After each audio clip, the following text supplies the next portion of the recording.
बेथ' बिपिएफनि सालसो इभिक्सनथ' जायाखै बेफोरबायदि इभिक्सना माखौ होनो बेखौ बिपिएफआ मिथियानो मानोना इभिक्सन खालामनायनि सिगां 15 दिन मोनसे नटिस जारि होयो गतिके बिपिएफआ मोनसे बाथ्राखौ रोखा जों दिनै केस होनो थांगासिनो दङ गोबां बिपिएफनि लिडारफ्रा एरेस्ट जानो थांगोन बेवहाय जोंहा कल टिपिं दङ आरो बेयाव जोंहा सावगारि दङ इउपिपिएल दिल्लीनि फिरफिला बायदिसिनाखौ सावनायनि पिक्सार जोंनाव दंजोबखायो गतिके जोङो केस होगोन बिसोरखौ जों बिराद गाज्रिनो पानिशमेन्ट होगोन मानोना षड्यन्त्रआनो जादों इउपिपिएल दिल्लीखौ माबोरै मोनसे खैसाराव खोख्लैगोन गतिके बे इस्यु नङा बेखौ माने लिगेलि थांबा मावबाय थागोन जोंहा एडमिनिस्ट्रेसन दङ एडमिनिस्ट्रेसना बेनि सायाव एक्सन लागोन गतिके दायनिगिरिया साजा मोनगोन रावबो बारग'आ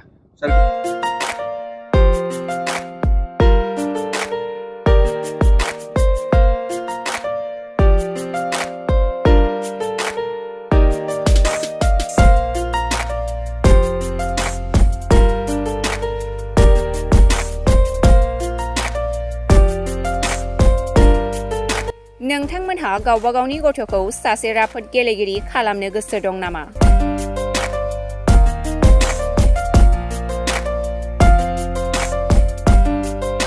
सासे राफोद रोंखा-राखा गेलेगिरि खालामनो थाखाय नोंथाङा जानजि खाफ्रादो आरो मुं थिसनहैदो।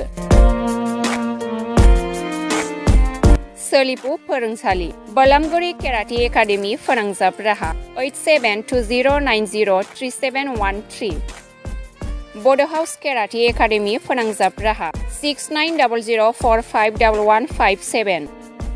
बेंटल केराटे एकाडेमि फोनांजाब राहा 9678041226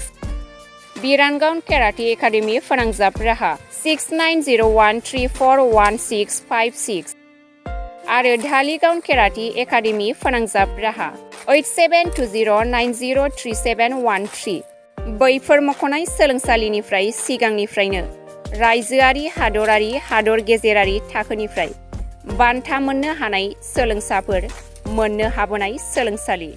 बे मख'नाय फोरोंसालियाव रोंगौथि गोनां फोरोंगिरिया फोरोंथाय होनानै नोंथांनि गथ'खौ सासे राफोद गेलेगिरि सोरजिनायाव मदद आरो जाफुंसार खालामगोन।